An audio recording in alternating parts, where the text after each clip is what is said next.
Hello friends, welcome to IAS PCS केंद्र। Friends, इस video में हम बीपीएससी की मुख्य परीक्षा को ध्यान में रखते हुए जीएस पेपर वन में आर्ट एंड कल्चर के अंतर्गत कला एवं संस्कृति के अंतर्गत मधुबनी पेंटिंग्स को देखने वाले हैं। मधुबनी पेंटिंग्स पिछले वीडियोज को अगर आपने नहीं देखा है तो डिस्क्रिप्शन बॉक्स में लिंक दिया हुआ है, आप जाकर उन वीडियोज को भी जरूर देख सकते हैं, जिनमें मैंने बहुत सारी बातें बताई हैं। टॉपिक्स को डिस्कस करने के अलावा भी बहुत सारी बातें बताई है। जैसे कोई भी क्वेश्चन आपसे पूछा जाता है तो आप उस क्वेश्चन के आंसर को फ्रेम कैसे करेंगे, जो भी कंटेंट्स आपके पास उपलब्ध है उनको यूज करते हुए, उनका इस्तेमाल करते हुए आप उस क्वेश्चन के आंसर को लिखेंगे कैसे। जैसे भूमिका को कैसे तैयार करेंगे, फिर बॉडी पार्ट है, फिर कंक्लूड करना होता है, निष्कर्ष लिखना होता है। तो जो भी कंटेंट्स आपके पास उपलब्ध है ना, उनको यूज करते हुए आप क्वेश्चन को फ्रेम कैसे करेंगे, काफी कुछ आइडिया मैंने पिछले वीडियोज में दिया है।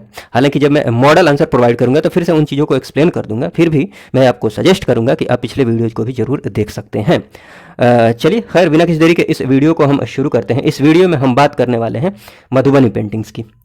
मधुबनी पेंटिंग्स की बात करने वाले हैं। हाँ, एक और बात जान सकते हैं, बीपीएससी के ट्रेंड की बात की जाए तो बीपीएससी के जो पिछले साल के क्वेश्चंस हैं उनको देखते हुए बात की जाए तो वो मौर्य कला की बात की जाए तो कला से क्वेश्चन में मौर्य कला, पाल कला और पटना कलम, यहीं से क्वेश्चंस पूछते रहे हैं अभी तक के ट्रेंड की बात की जाए तो बीपीएससी में मुख्य परीक्षा में।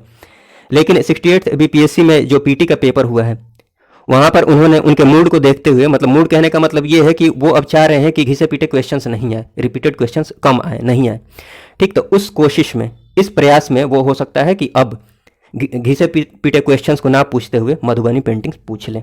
ठीक है, और ये चर्चित पेंटिंग भी है बिहार के लिए, ठीक है ना, तो हो सकता है इस बार क्वेश्चन पूछ ले। इसलिए मधुबनी चित्रकला को भी आप जरूर देख लीजिए। और मधुबनी पेंटिंग से संबंधित जितनी भी बातें हो सकती है ना, सबको मैंने काफ़ी सिंपल एंड सिस्टमेटिक फॉर्म में अरेंज कर दिया है। आप इतनी बातों को अगर ध्यान में रखते हैं तो मधुबनी पेंटिंग से कोई भी क्वेश्चन आता है ना, आसानी से इन कंटेंट्स को यूज करते हुए इसमें से, इनमें जो भी बातें लिखी गई हैं यहाँ से आप ज़रूरत के हिसाब से, कहने का मतलब यह है कि क्वेश्चन की जो डिमांड होती है, जो मांग होती है, उसके अकॉर्डिंग ही तो आप आंसर लिखेंगे ना। तो जो डिमांड है उसके अकॉर्डिंग आप इसमें से चीज़ों को उठाइएगा और आंसर में लिख दीजिएगा। ये सारी बातें हैं।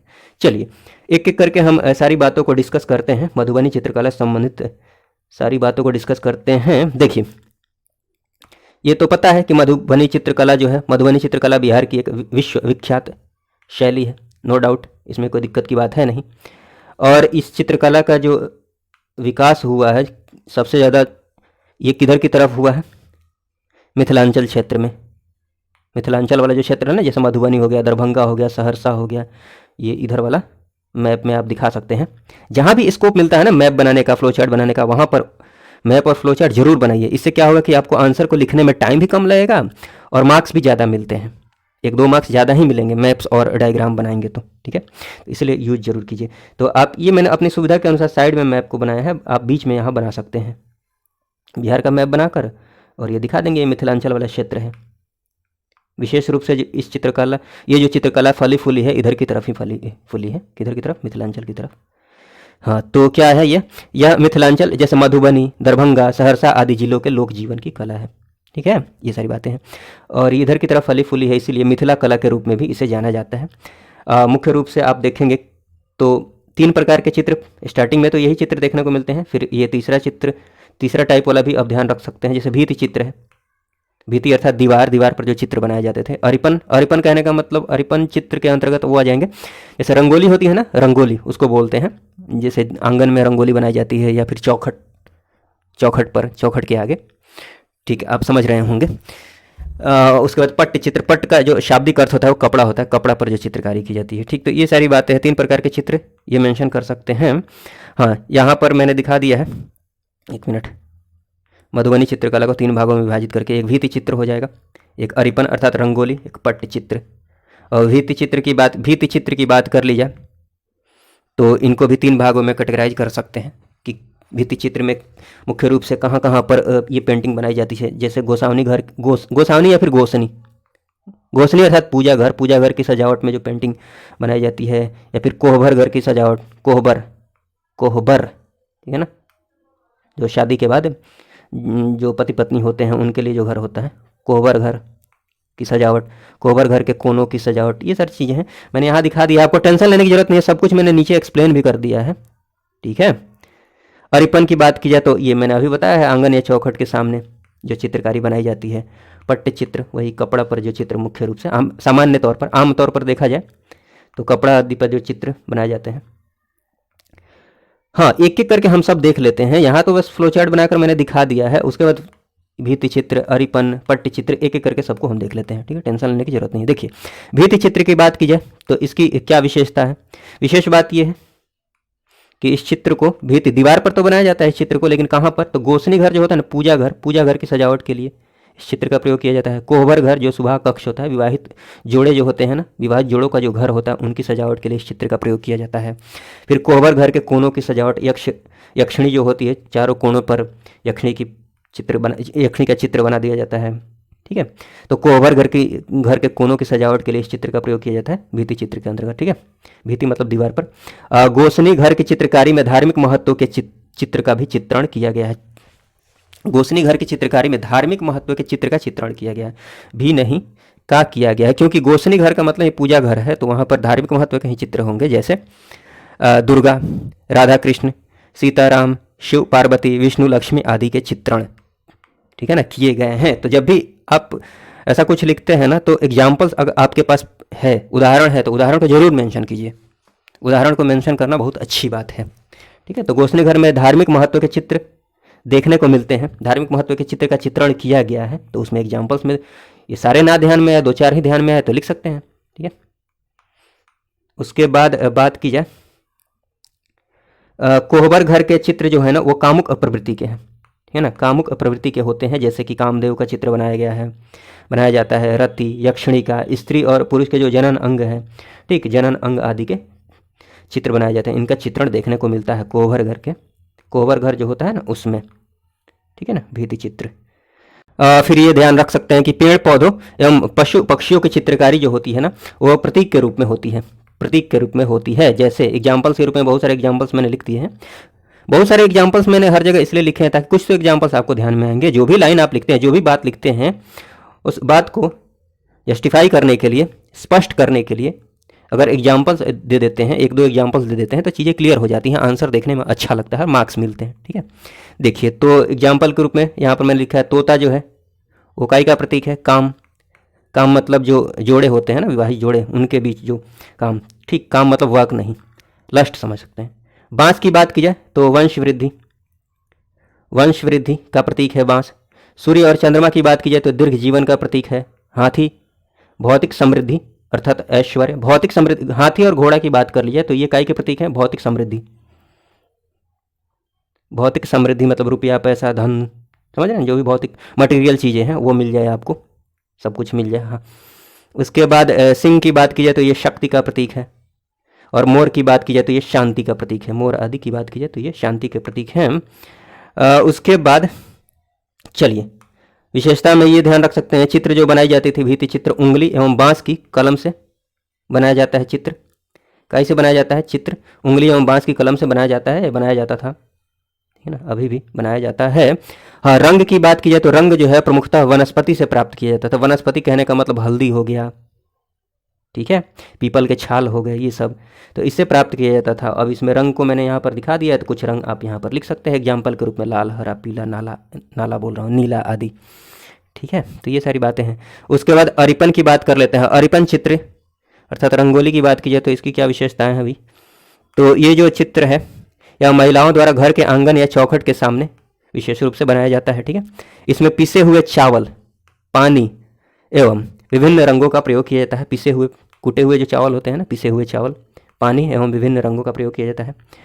रंगोली अर्थात अरिपन की बात कीजिए तो उंगली से बनाई जाती है या फिर बनाई जाती थी। ठीक है, इन चित्रों को 5 श्रेणियों में बांटा जा सकता है। आप ऐसे मेंशन कर सकते हैं कि मनुष्य व पशु पक्षियों को दर्शाने वाले चित्र बनाए जाते हैं इसके अंतर्गत, इस रंगोली में, अरिपन में। फिर फूल, फल एवं पेड़ों के चित्र बनाए जाते हैं। तांत्रिक प्रतीकों पर आधारित चित्र देखने को मिलेंगे आपको, देवी देवताओं के चित्र मिल जाएंगे। फिर स्वस्तिक जो होता है ना, स्वस्तिक और दीप आदि के चित्र देखने को मिल जाएंगे। ये सारी बातें हैं, इसमें बहुत कुछ समझने वाली बात है नहीं, आप बस इन पॉइंट्स को ध्यान रखिएगा। उसके बाद ये अगर चाहते हैं ध्यान रखना तो रख सकते हैं कि अविवाहित लड़कियों के लिए तुलसी पूजा के अवसर पर बनाए गए जो अरिपन है ना, देखिएगा, अविवाहित लड़कियों के लिए तुलसी पूजा के अवसर पर बनाए गए अरिपन में आकार का प्रयोग किया गया है। कौन कौन से आकार का एग्जाम्पल्स के रूप में आप दे सकते हैं? ठीक है, ज्यामितीय आकार का प्रयोग किया गया है, ये छूट गया है लिखने में। ज्यामितीय आकार जैसे त्रिभुज आकार, ठीक है, त्रिभुज के आकार, आयत के आकार का अधिक प्रयोग किया गया है। ज्यामितीय आकार, ज्यामितीय आकार, ठीक है। और उसके बाद ये भी ध्यान रख सकते हैं कि विवाह और उत्सवों के अवसर पर पत्तियों के आकार का सर्वाधिक प्रयोग किया गया है। विवाह और उत्सवों के अवसर पर मतलब अलग अलग अवसर पर अलग अलग टाइप के भी चित्र देखने को मिलते हैं, अरिपन चित्र देखने को मिलते हैं। इससे आप ये समझ सकते हैं। बहुत सारे मैंने पॉइंट्स को इसलिए मेंशन कर दिया है ताकि आपको अगर सारे पॉइंट्स ध्यान आते हैं तो बहुत अच्छी बात है, ना भी आए तो कुछ एक दो भूल भी जाते हैं तब भी आपका काम चल जाएगा, इसलिए मैंने ज़्यादा पॉइंट्स को शामिल कर दिया है। ठीक, इसलिए आपको परेशान होने की जरूरत नहीं। पट्टचित्र की बात की जाए तो पट्ट का जो शाब्दिक अर्थ होता है वो होता है कपड़ा। तो पट्टचित्र जो होता है ना, पट्टचित्र शब्द का प्रयोग आमतौर पर पारंपरिक जो कपड़ा आधारित पेंटिंग होती थी ना उनके लिए किया जाता है। पट्टचित्र की जो विशेषताएं हैं उन पर आप विशेष ध्यान दीजिएगा। देखिए जिस कोई भी कला हो ना, कोई भी कला हो, उसमें आप विशेषता को जरूर ध्यान रखिए, क्योंकि कोई भी क्वेश्चन पूछा जाता है कला से संबंधित, मैक्सिमम चांस है कि उसमें आपको विशेषता को लिखना ही लिखना होगा, विशेषताएं लिखनी ही होंगी, वो क्वेश्चन में पूछ ही लेंगे। ठीक है, तो विशेषताओं को विशेष रूप से ध्यान रखिएगा। तो देखिए इसकी बात की जाए तो इस शैली के विषय मुख्यतः धार्मिक हैं। इसके अलावा कुल देवता, सूर्य, चंद्रमा, तुलसी का पौधा और विवाह आदि के दृश्यों का भी चित्रांकन देखने को मिलता है। इसकी बात की जाए तो इसमें प्रायः चटक रंगों का प्रयोग किया गया है। चटक रंगों में जैसे गहरे लाल रंग का, हरा रंग का, नीला, काला आदि रंगों का प्रयोग किया गया है। तो ये सब आप मेंशन कर सकते हैं। हाँ, रंग जो है ना, रंग प्राकृतिक तरीकों से बनाए जाते हैं। कैसे बनाया जाता है एग्जाम्पल के रूप में एक दो एग्जाम्पल्स लिख सकते हैं। मैंने बहुत सारे एग्जाम्पल्स लिखे हैं, एक दो आपको याद आते हैं तो काफ़ी है। जैसे कि काला रंग कैसे बनाया जाता है, काजल एवं जौ को जलाकर काला रंग तैयार किया जाता है। पीला रंग की बात कर ली जाए तो चूना एवं बैर के जो पत्ते होते हैं ना, बैर के पत्तों का दूध मिलाकर पीला रंग तैयार किया जाता है चूना में। लाल रंग की बात कर ली जाए तो कुसुम के फूल या फिर तूत के जो फूल होते हैं ना, फल होते हैं, उनसे लाल रंग तैयार किया जाता है। नारंगी रंग की बात की जाए तो पलाश के जो फूल होते हैं उनका प्रयोग करते हुए। हरा रंग की बात की जाए तो सीम के जो पत्ते होते हैं ना, सीम की जो पत्तियाँ होती हैं उनसे। ठीक, तो ये सारी बातें हैं।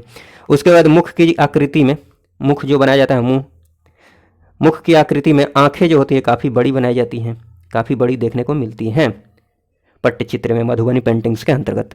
उसके बाद चित्र में खाली जगह भरने के लिए, मतलब खाली जगह नहीं छोड़ी जाती है इसमें, तो खाली जगह को भरने के लिए फूल, पत्तियों और अलंकृत कोणीय चिन्ह का प्रयोग किया जाता है। ठीक है ना। उसके बाद प्रमुख चित्रकार की बात की जाए तो इन बातों को आप देख सकते हैं। जैसे प्रमुख चित्रकार में आप कुछ एग्जाम्पल्स लिख सकते हैं, जैसे सीता देवी, जगदम्बा देवी, गंगा देवी, भगवती देवी, शशिकला देवी आदि। हाँ, ये बात ध्यान रखेंगे कि कुल चित्रकारों में लगभग 90% महिलाएं ही हैं। अतः आप कह सकते हैं, समझ सकते हैं कि ये महिलाओं की शैली है। अतः ये महिलाओं की शैली है। ठीक है ना। वर्तमान परिदृश्य की बात की जाए, क्योंकि मधुबनी पेंटिंग्स के बारे में हमेशा आप सुनते रहते हैं और कोई न्यूज़ में मधुबनी पेंटिंग से बात, न्यूज़ में भी अगर मधुबनी पेंटिंग से रिलेटेड बात आती है तो उन बातों को आप ध्यान रखिएगा। आप मेंशन कर सकते हैं आंसर राइटिंग में, उसको इंट्रोडक्शन में यूज कर सकते हैं। ठीक है। वर्तमान परिदृश्य में सामान्य रूप से देखा जाए तो ये देख सकते हैं कि व्यावसायिक रूप में, व्यावसायिक स्तर पर या फिर अधिक से अधिक लोगों तक इस कला को पहुंचाने के लिए कपड़े एवं कागज पर भी अब चित्रांकन किया जा रहा है मधुबनी पेंटिंग्स का। वही पट्टचित्र अभी बताया ना मैंने। उसके बाद बात की जाए तो अब देखिए उंगलियों की जगह अब ब्रश की कुची का भी प्रयोग किया जा रहा है। ठीक है ना। फिर बात की जाए तो वनस्पतियों से प्राप्त जो रंग होते हैं, जैसे हल्दी, केले के पत्ते, पीपल की छाल, अभी मैंने बोला था हल्दी, केले के पत्ते, पीपल की छाल आदि से जो रंग प्राप्त किए जाते हैं ना, वनस्पतियों से मतलब रंग जो प्राप्त किए जाते हैं, उनके अलावे अब सिंथेटिक रंगों का भी प्रयोग किया जा रहा है, केमिकल रंगों का भी प्रयोग किया जा रहा है। कला की लोकप्रियता की बात की जाए तो कला की जो लोकप्रियता है वो राष्ट्रीय एवं अंतर्राष्ट्रीय स्तर पर खूब बढ़ रही है। इसमें कोई दिक्कत नहीं है, इसमें कोई डाउट नहीं है। फिर नए कलाकारों के लिए प्रशिक्षण केंद्र तथा इसकी बिक्री के लिए, पेंटिंग्स की बिक्री के लिए बिक्री केंद्रों की भी स्थापना की गई है। तो ये सारी बातें हैं। ठीक है। तो बहुत मुश्किल बातें नहीं थी, इसमें ज़्यादा कुछ समझने वाली बात नहीं थी, क्योंकि मैंने काफ़ी अच्छे से सिंपल एंड सिस्टमेटिक फॉर्म में सारी चीज़ों को अरेंज कर दिया है, तो आप आसानी से पढ़ सकते हैं। रिवीजन करते रहिए, आंसर राइटिंग करते रहिए। तो ये सारी बातें हैं। चलिए, इस वीडियो को देखने के लिए आपका बहुत बहुत धन्यवाद। जय हिंद, जय भारत।